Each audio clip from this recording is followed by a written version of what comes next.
Public hearing meeting for 2018-19 school year.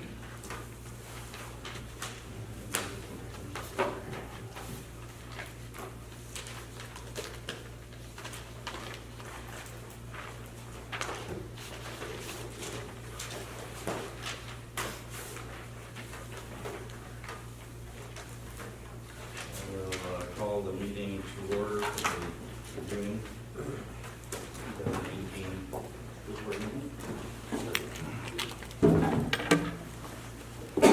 Pledge allegiance to the flag of the United States of America and to the republic for which it stands, one nation, under God, indivisible, with liberty and justice for all.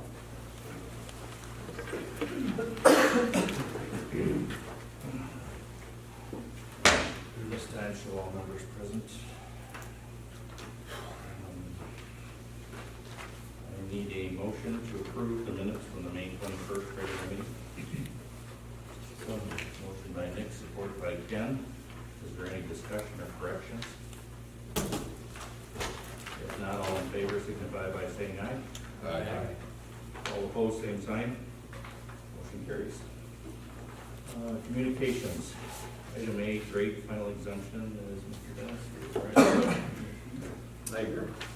I think you have a single sheet in your packet with 3 main points and some sub-bullets. Probably largely because it's my style, I'm going to go backwards from the bottom if you would, please. The Val sale that you see at the bottom, valedictorian, it's been around for, I don't know, just short of 300 years, and the education system has changed a little bit. In 300 years, there wasn't a lot of online classes, AP classes, and all kinds of things like that. So our current valedictorian calculation, top 10%, is based purely on grade point. Not always best representative of what a dictionary would say a valedictorian is. So what I would like to propose in subcommittee, coming up here hopefully, is that we start weighting GPA and SAT scores, and what I did is laid some possibles. The 80-20 is it larger, not by accident, that's my personal bias. When we start calculating valedictorian, start weighting grade point versus some portion of an SAT score to come up with a complex number of the two to present who would be the valedictorian, salutatorian, top 10%. Many schools, and it's hit and miss, many schools are going to a 50-50. My own personal bias is that's a little bit too strong of a weighting for one test, one day, versus 4 years of a high school career. And some schools still go straight GPA. Around here, like your Tribune Top 50 goes 50-50, your academic all conferences go 50-50, so that's kind of more of the trend. What I'm hoping that we might start looking at is somewhere in between. So that's that point. Any questions on that? I don't know how deep you want to get into that now. I have a quick question. Sure. You said education has changed, and you mentioned like online classes and stuff. But what's the impetus for looking to add the SAT? And then, like, is the online class? Are you saying it's either easier or harder? Like, I mean, how are we factoring that? Such as Yes, and yes. Okay. If the valedictorian piece, in of itself, is 100 years ago, or 50 years ago, you went to a school, everyone essentially took the exact same classes, the exact same everything. And so when you graduated and you picked the valedictorian, it was a true test of who was the best student. Nowadays, there are so many different paths. And again, I tread lightly because I don't want to suggest any discipline is less than another discipline, but most people would probably agree like an AP calculus class is probably not the exact same difficulty as, say, intro to art. And tons of different examples like that. So I think with the valedictorian, if it's going to mean your best academic student, 2 high school students who just go through and take their courses could be a very different look. And again, I don't want to get too specific in a general meeting because we're in a small enough community that if I start giving specific examples, too many people could probably label certain student names. We wouldn't want to do that. So I don't want to go a lot deeper. Did I answer your question at a general level? At a general level, but and just correct me if I'm wrong, because I'm a little out of the loop on our grading system here, but AP classes are weighted. Third, correct? yes. So a person who is an AP student that's getting the all A's is going to finish with a higher GPA than the person who skates by at, say, the lowest level life sciences, the lowest minimum math, the lowest minimum. Possibly. If you make an assumption that every student that takes an AP is going to get between a 94 and 100%, they could earn more than a 4.0. Okay. That is theoretically possible, yes. It is also possible they might get a B plus in an AP Calc class, get that bump to an A minus, and somebody takes introductory art and gets an A, and then they pass them up. And somebody could argue, is that what valedictorian is supposed to be differentiating? Anything else on that one? Second one going up. This is a visit to the past. We used to have this. I would like to bring this back. It's a finals exemption for second semester if a student has a combination of a grade and a certain amount of absences. In the past, this used to be, I think, reasonably effective to help encourage kids to get to class, continue their attendance. And if you look at the sub-bullets, very structured, much the same as in the past, years and years ago. If they had an A, they could have 7 absences, a B, 5, C, 3, and then anything more than that, they had to take the exam. We got out of that business, maybe 8-ish years ago, 10-ish years ago, somewhere in that range.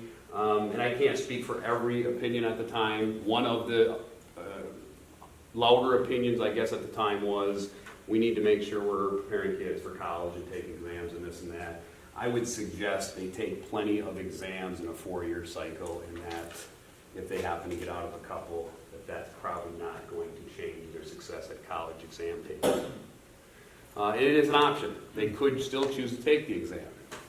And some kids might, because that could be the difference between taking 2 semester or 2 quarter grades and maybe bumping it up to a final semester grade that's slightly higher. So this would just give them the option to opt out. Second semester. Is this proposal for all the grades or just for the seniors? All. Yep. And again, it helps with the attendance piece, and it also rewards your good kids. And I kind of like that idea too. How long ago was it these numbers? Because back when I was in school, as the second youngest member of this board, I'll do the back when I was in school, the policy was if you had an A and 2 absences or less, if you had a B and 1 absence or less, and if you had a C and 0 absences, you could get out of taking the exam. And here it's 7, 5, and 3. I've upped the numbers a little bit, and again, these are, when we go to subcommittee, these will be things that we would have to discuss. I would suggest that in the last 20 years, society has changed significantly, a lot of reasons, and I think we're going to get into that bigger with my last point with that 11-point scale piece. But if your board as a whole thought that those numbers were too high, they certainly could be adjusted. Is the absence though to take in, I mean, we'd be taking into account like if a senior takes a college day, it's excused, but it still counts as an absence, or does that not count as an absence? The one underneath that I put here would be school activities do not count. Okay. So anything under that. I hate the word excused and unexcused because there's this concept by some that think, well, I'm the parent and I excused them 600 times this year, so that means everything's okay. Right. And so I prefer to look at it as more documented versus undocumented. There really isn't. Sure. Everybody's got an excuse, as they say. Right. You know. Anything else on that? And then the top one, which would probably be a little more in-depth concept. What I would like to do, and I guess Mr. Newland said I need to keep it under an hour. So, that would be better. Did I mishear you? I thought it was, no. What I would like to do, it's a 1-minute exercise. 1 minute is all I'm asking for. And I would ask that you don't look at each other or communicate with each other. And the grading system we have is, yeah, I do have extra copies. Did I come out? Sure.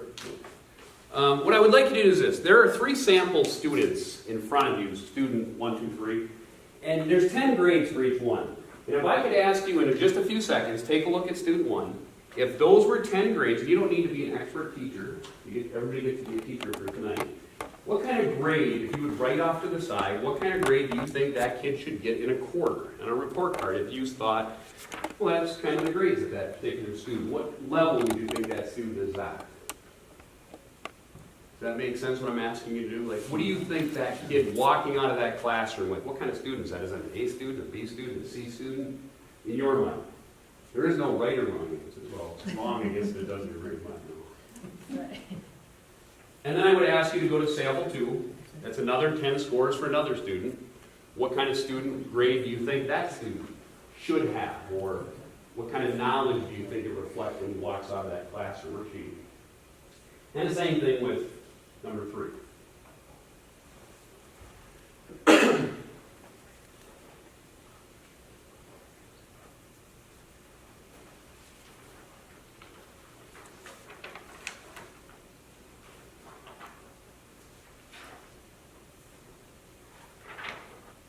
And not to rush you, but you should be finishing it. I'm done. I don't want you to overthink. Do I get extra credit? There'll be plenty of time to discuss, argue, debate.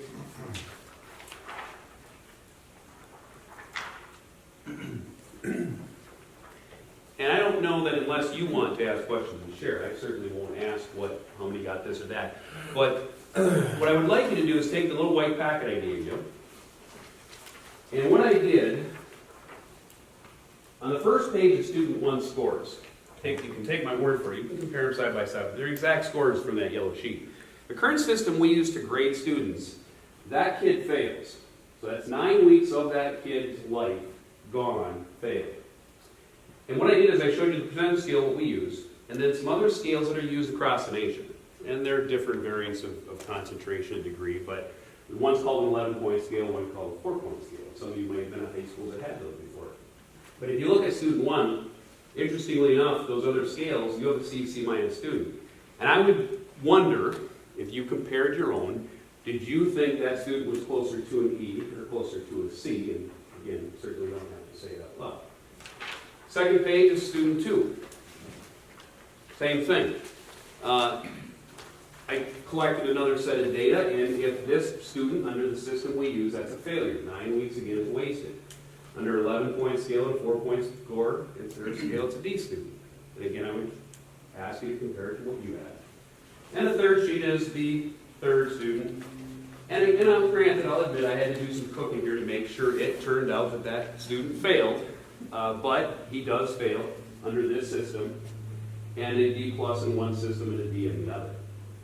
And I would venture to guess that not a lot of you had those 3 sets of grades as a failure,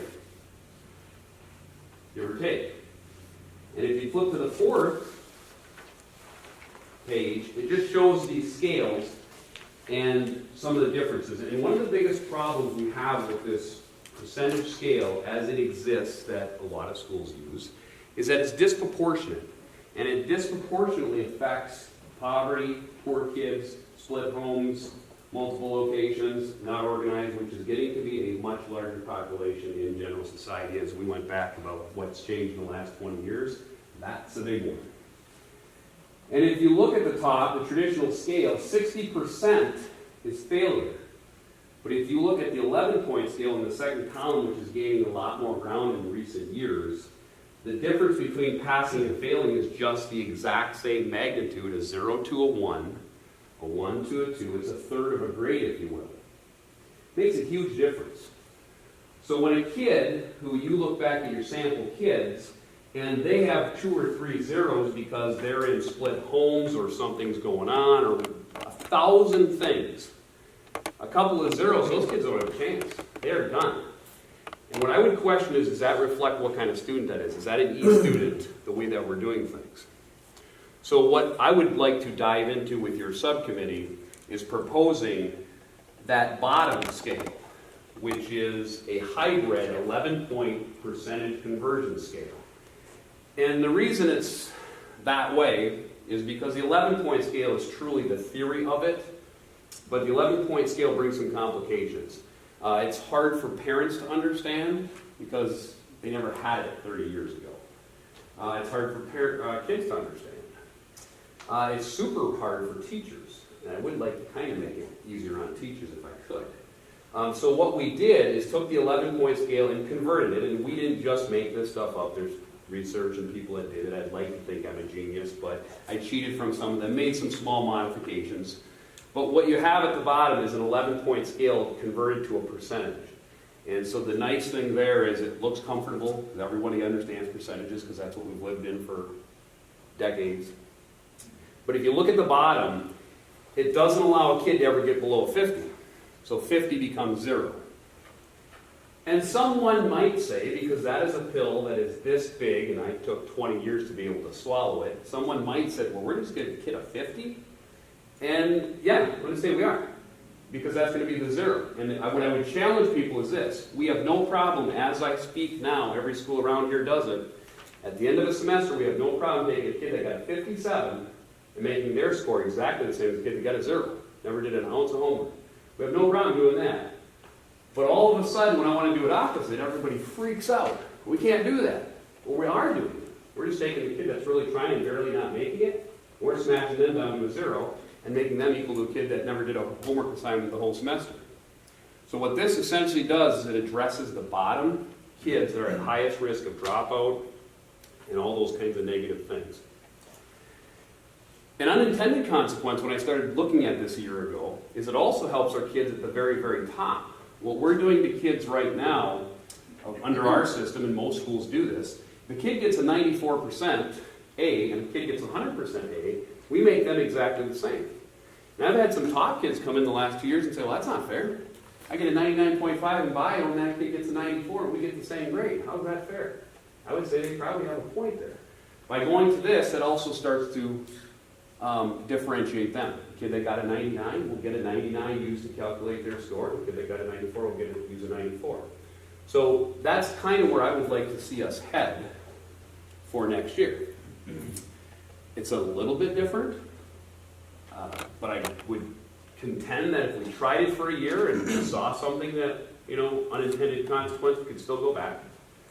I've met with our math department a couple of times, had them run scenarios, gave them my scenarios, told me is there something mathematically wrong I'm not seeing. And although not all teachers love this idea that 50 is bottom, they did come back and say, well, there's certainly nothing wrong with it in terms of that 11-point scale piece. So that's kind of what that hits. The key, as you, I think, mull it over in your head, is that 11-point scale you see at the top in the middle. Because we have no problem giving a 0, and then a 1 for a D minus. A lot of people don't have a problem with that, but when you slide it to that bottom scale and you make that mathematical score at 50 a 0, some people have that's a big pill for them to swallow. And a couple faces I can tell that's still not quite going down either. In your scenario, the kid that got 94 is still getting the 11 points. If we use a true 11 point, that's why I want this hybrid at the bottom, because they will hold. See what happens right now, and if we're getting too deep, but what happens in our school right now, we use an 11-point scale. We've been using one for probably 25 years. We use it at the end of the semester. So we take the quarter percentage, we convert it. Quarter percentage, convert it, and then the exam and convert it. And we use the 11-point scale. So we're already rounding and making kids go higher and lower just randomly. So that happens for that kid. Now, a 94 to 99 kid, we now convert to an 11. If we went to this hybrid at the bottom, we wouldn't have to do that anymore. A kid would get whatever that kid deserved at the end of the semester. We would keep them in percentages. And I'll tell you one thing that cemented it even more. I met with one of my science teachers about a week and a half ago. And under our current system, he had 2 students that when he converted them to the 11-point scale, their grade actually dropped down, went from an A to an A minus. And I have a hard time believing that that's fair, too, for that kid.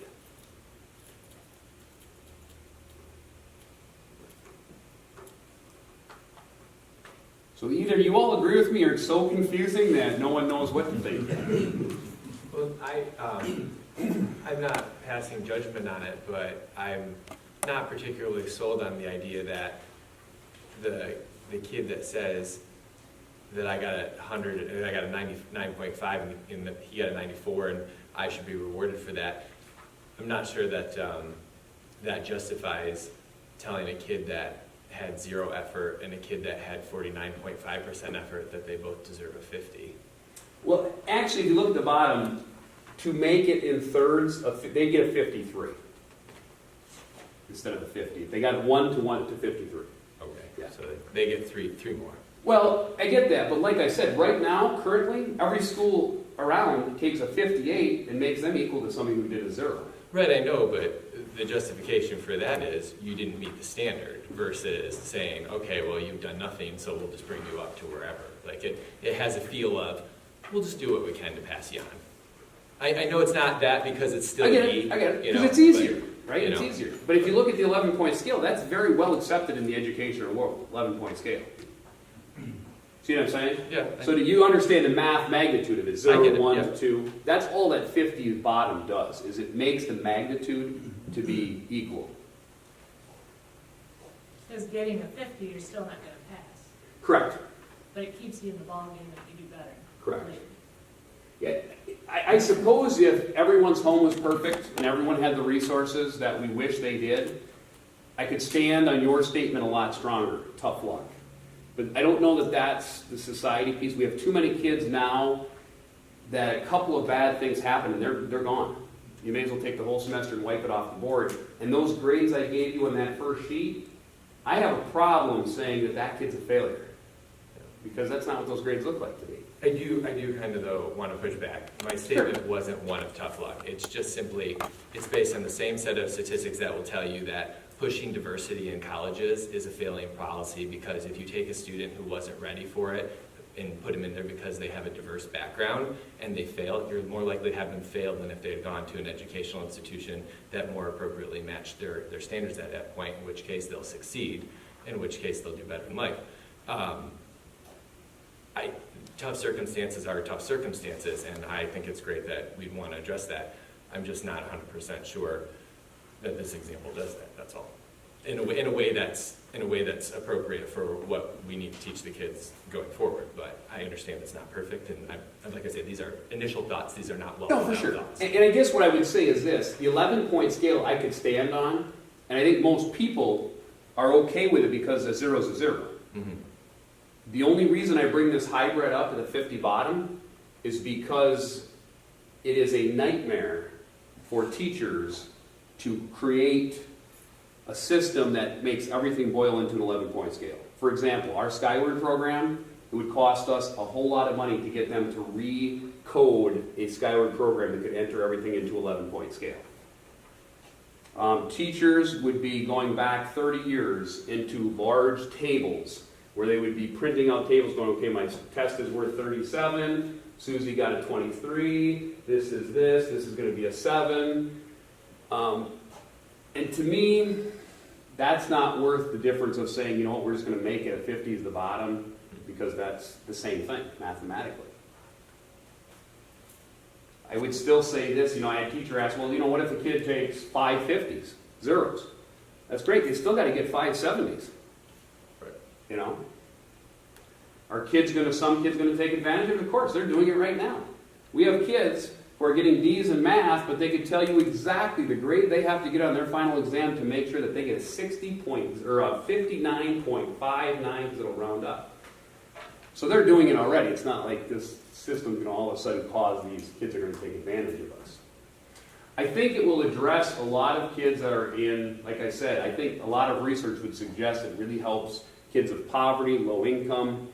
I don't want to pigeonhole and say every 2-household kid is in the same boat, because they're not. But many of them, it's a challenge. Going back and forth, organization, supports are different in different households. And what we're finding is kids are getting a few zeros, and it's tanking their whole semester. Okay. Thank you. Well, and tied to that, obviously, when you have a student that is failing in class, then you get into the social aspect, the discipline aspect, because they have that hope burnt out, because there's no way I'm going to be able to get past that 60%. And one of the things, and like Curtis said, it is a different way of thinking of it, and that's why, with the hybrid system there. But I kind of view it, or I would describe it as, you want to assess what that kid knows. Here, this, think of a line graph. This, 10% here is a student that has an A, 10% B, 10% C, and then you have the rest of it, then you have this large section that is all E. And as Kurt, and as we looked at this, and Kurt has definitely taken the lead on this, you know, there's examples where one assignment that is a 0, what was Kurt, you remember, this was about a year, 2 years ago, was it about, it takes 7, 8 other passing grades for it to even come up? Quite a bit, yeah. It was, Well, and if you look at student 2, that's kind of that theory. 1, 0, that can fail. I mean, it's brutal. And as much as I'm all about minimal standards, my feeling is this scale protects the top end of our institution, is what I think our APs and all are pushing our top kids. This scale truly does and is aimed at helping the lower kids. That's really truly the big impact. It's the lower kids. And, you know, I hate to say it, but there are people, I'm seeing more and more requests and attempted abuse of 504s, trying to get special ed qualified, personal curriculums. I mean, people are always going to find a way to skirt the system. And I think this allows the kid to maybe stay in the game longer. Can't tell you how many kids will come back from college and say, hey, guess what? I got a better GPA in college than I ever had in high school. Yeah. I mean, they stayed in the game long enough until they got focused and motivated. And this whole 0 piece is really, it's a discipline thing. It's a punitive thing. And we're going to get kids more and more that are going to fail because they don't have all the same resources a lot of our other kids have. So at least if nothing else, hopefully we've got some minds thinking. and our intent at this point was in the past, we've taken it to committee and then came back to the group, but these are really three important issues that we wanted the presentation first. And I would recommend that, and our intent was that this would be something very appropriate for our curriculum committee to study further and to look at that and eventually come back with any recommendations. And maybe the committee said no, too much, too soon, or but I think the first couple are things that we could really hammer out in a shorter time, but obviously the 11-point scale concept can be, if anything, just harder to grasp just because we are so used to the traditional model of education. So at some point here, over the next couple of weeks, we'd like to get a curriculum committee together to discuss further. So we'll be sending some information out with once you guys have questions for Kurt. But Off the hot seat. Thank you, Kurt. Okay, item 4, public comment. Is there anyone who wishes to address the board at this time?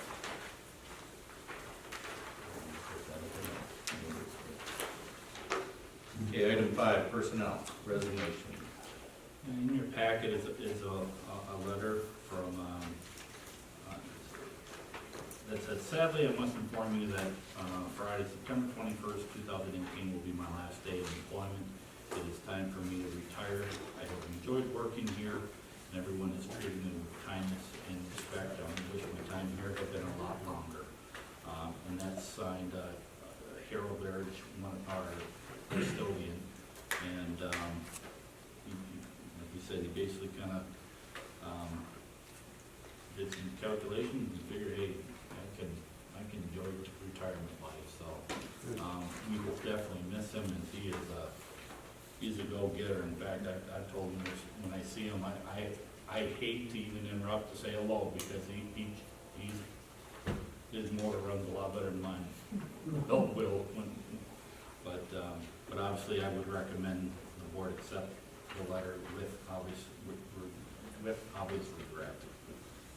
You know, accept the motion at this time for the motion to accept the resignation with regret. Move to accept with regret. Second. Any questions or discussion? All in favor signify by saying aye. Aye. All opposed, same sign. Motion carries. Item 6, finance, district bills. I make a motion to pay the general fund invoices out of the general fund in the amount of, Supply vehicle as a third for extra food, bedding, things like that. So he is asking for his approval on that trip. Question? Does it matter if a number of these are graduates? Not, shouldn't necessarily mean whether they graduated this year or not. It's just whoever chooses to go. Yeah. Do the students have to pay anything towards this trip? They are paying their own way. I know some of the equipment is fairly expensive, so he did get some people to donate the use of equipment, sleeping bag, various tents. But they'll be pitching on food and things. Extremely minimal cost.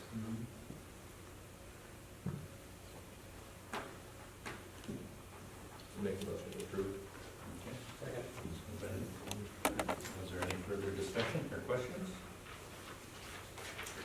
If not, all in favor signify by saying aye. Aye. Those opposed, same sign. Motion carries.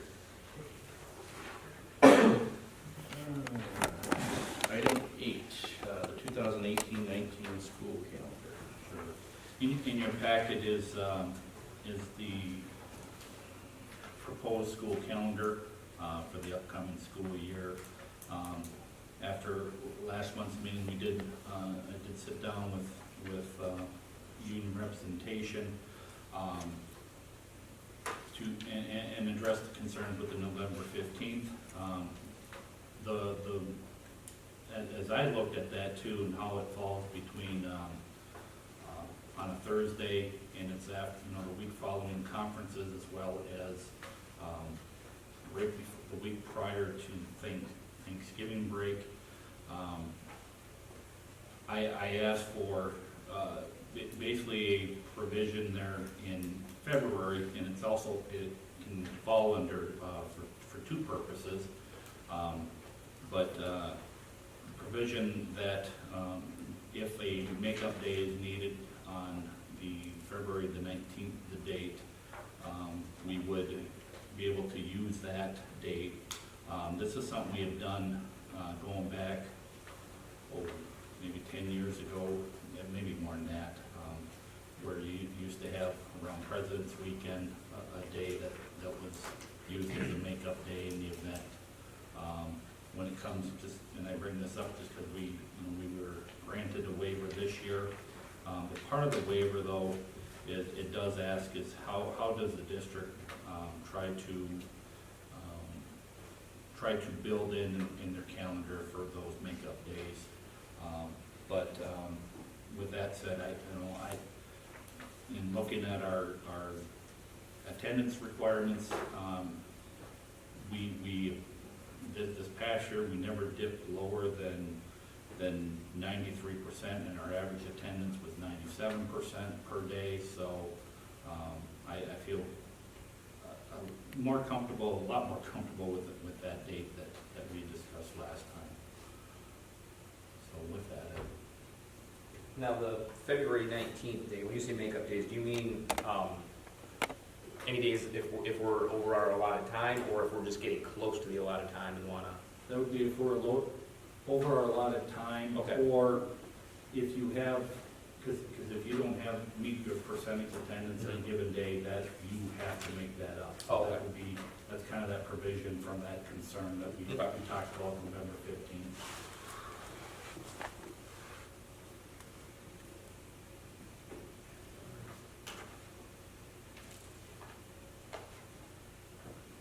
Okay, so do I have a motion to accept the 2018-19 calendar?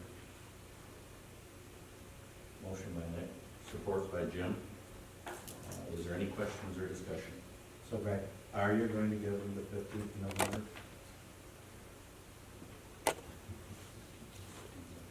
Different. We're not taking No. that day up. No, that would be a day in session. Okay. And like I said, we have 2 half days previous with I get it. conferences. I Okay. and then the Friday. If it was like a Tuesday, middle of the week, and it's something I agreed to look at for this year and see how, just get those bands out. Your time. So, I'll sit there for a moment. Is there any other questions or discussion? If not, all in favor signify by saying aye. All opposed, same sign. Aye. Motion carries. Item 9, District Library Board appointment. It was communication from Mr. Creech, who's the chair of the District Library Board. The term has come up, and which we are able to adopt an appointment.